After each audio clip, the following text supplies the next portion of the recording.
બિલકુલ મુદ્દા નંબર 2 પર આગળ વધીએ અને સત્તાધાર મહંતને વિજય બાપુના વિવાદને લઈને જે મોટા સમાચાર સામે આવ્યા હતા। નરેન્દ્ર બાપુ વિજય બાપુને મળવા પહોંચ્યા ત્યારે મામલો ગરમાયો હતો। સત્તાધારની જગ્યામાં અફરાતફરીનો માહોલ પણ સર્જાયો હતો અને વિજય બાપુના જેટલા પણ અનુયાયીઓ છે તેમનું મીડિયા કર્મીઓની સાથે ઘર્ષણ પણ થયું હતું। સત્તાધાર જગ્યામાં પોલીસ બંદોબસ્ત પણ ગોઠવવામાં આવ્યો હતો। નરેન્દ્ર બાપુ એ વિજય બાપુની ચા પીતા અનેક તર્ક વિતર્ક શરૂ થયા હતા। એમણે કહ્યું હતું કે ગુરુભાઈ સામે આક્ષેપ છે તો શું તેની સાથે ચા ન પી શકાય, આવા નરેન્દ્ર બાપુએ જે નિવેદન આપ્યા હતા તેને લઈને આ મામલો ગરમાયો હતો। માનસી जी बिल्कुल, आपा गीगानी 7મી પેઢીના વારસદાર મોટા ભાઈ સવટનું પણ નિવેદન છે। વિજય બાપુને બદનામ કરવાના કાવતરા થઈ રહ્યા છે તેવું નિવેદન આપ્યું છે। મહત્વનું એ છે કે નરેન્દ્ર બાપુએ અગાઉ આક્ષેપો કર્યા હતા, ત્યારબાદ નરેન્દ્ર બાપુ અને વિજય બાપુ વચ્ચે બંધ બારણે એક બેઠક પણ યોજાઈ હતી। જો કે આ બેઠક ચર્ચાનો વિષય તો જરૂર રહી હતી, પરંતુ આ બેઠકને લઈને અનેક તર્ક વિતર્ક પણ સર્જાયા હતા કે શું ચર્ચા થઈ હશે। મહત્વનું તો એ છે કે ગુજરાત ફર્સ્ટ પાસે એ ઓડિયો ક્લિપ પણ છે જે બેઠકમાં વિજય બાપુ અને નરેન્દ્ર બાપુ વચ્ચે ચર્ચા થઈ હતી તેની ઓડિયો ક્લિપ પણ ગુજરાત ફર્સ્ટ પાસે છે। અને ઓડિયો ક્લિપમાં એવું કહેતા સંભળાય છે વિજય બાપુ કે હું ક્યાં મહંત છું તેવું ક્યાંક ને ક્યાંક તેઓ કટાક્ષ પણ કરતા હતા। જો કે ઓડિયો ક્લિપમાં શું છે એ આપને સંભળાવીએ। તમે હું નક્કી નોકરી તમે બાપુને લાયક નોકરી તમે નક્કી નોકરી કે કોઈ ચર્ચાનો વિષય નથી। વળી આપણે ચર્ચા કરશું ફેર પાછા બધા વિદ્યા એટલે એનો કોઈ ચર્ચા ન કરો, એની કોઈ ચર્ચાનો મતલબ જ નથી। અત્યારે ચર્ચા આપણે કરવી હોય તો ત્યાં નીચે પાથરી કરાય, બધા શાંતિથી સાંભળે, નથી કરવી તો કાઈ નહીં, પછી તો બધી વાત પૂરી થઈ ગઈ।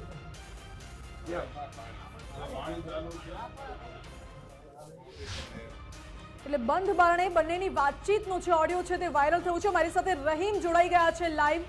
રહીમ, ખાસ તો આ ઓડિયો ક્લિપ વાયરલ થઈ છે અને એક તરફ નરેન્દ્ર બાપુ વિજય બાપુ એક સાથે ચા પી રહ્યા છે, બીજી તરફ નરેન્દ્ર બાપુએ જાહેરમાં ચર્ચા કરવા માટે વિજય બાપુને પડકાર ફેંક્યો છે।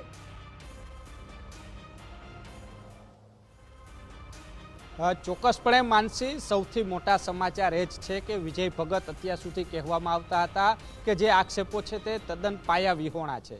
બીજી બાજુ વિજય ભગત સત્તાધાર હાજર હોવા છતાં પણ તેઓ મીડિયા સમક્ષ આવ્યા નથી અને કશું બોલવા પણ તૈયાર નથી, પરંતુ તેમના અવેજીમાં અન્ય જે વ્યક્તિ છે મોટા ભાઈ તરીકે જે આપા ગીગાના 7મી પેઢીના વારસદાર કહેવામાં આવે છે તેઓના દ્વારા કહેવામાં આવ્યું કે આ પાયા વિહોણા આક્ષેપ છે।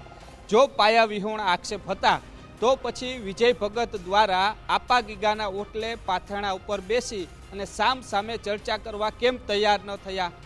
શું નરેન્દ્ર બાપુ સાચી વાત કરી રહ્યા છે એટલે તેઓ પાછી પાની કરી રહ્યા છે?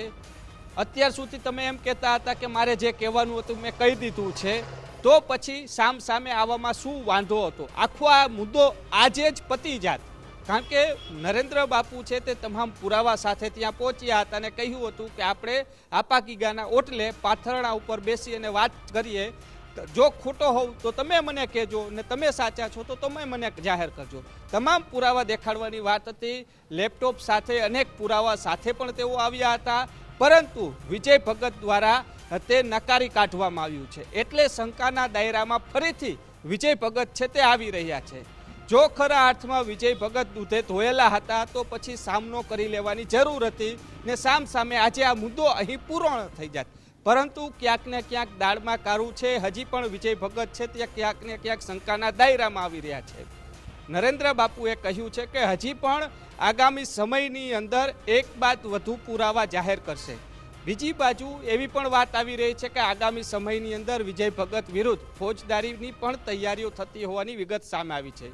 એટલે કહી શકાય કે આજની આ જે રીતના મીડિયા કર્મીઓને વગર કેમેરે અંદર બોલાવવામાં આવ્યા, વિજય ભગત સાથે વાતચીત કરવા દેવામાં આવી, પરંતુ ઓન કેમેરા વિજય ભગત કશું જ બોલવા તૈયાર નથી ને ત્યારે સંતોને આગળ ધરી દેવામાં આવે છે કે સંતોએ મૌન રહેવાનું કીધું છે।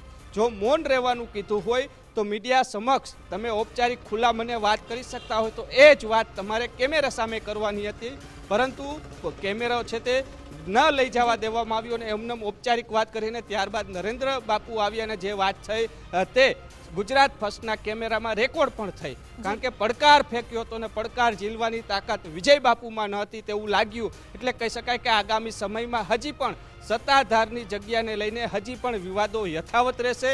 આગામી સમયમાં હજી પણ વિજય બાપુ સામે હજી પુરાવા આવે તેવી શક્યતાઓ પણ સેવાઈ રહી છે। બીજી બાજુ જે વાત આવી રહી છે, પોલીસ બંદોબસ્ત પણ આજે ગોઠવી દેવામાં આવ્યો હતો અને સાથે સાથે તેમના જે અનુયાયીઓ હતા વિજય ભગતના, તેઓના દ્વારા મીડિયા કર્મીઓ સાથે ગેરવર્તન પણ કરવામાં આવ્યું. એટલે સૌથી મોટો સવાલ છે, જો તમે દૂધે ધોયેલા છો તો પછી સામે કેમ નથી આવતા અને જે લોકો છે તેમને કેમ આગળ ધડી દેવામાં આવે છે, તેવા સવાલો છે તે ઉત્પન્ન થઈ રહ્યા છે. માનસી. ઓકે રહીમ, બિલકુલ આભાર આપનો.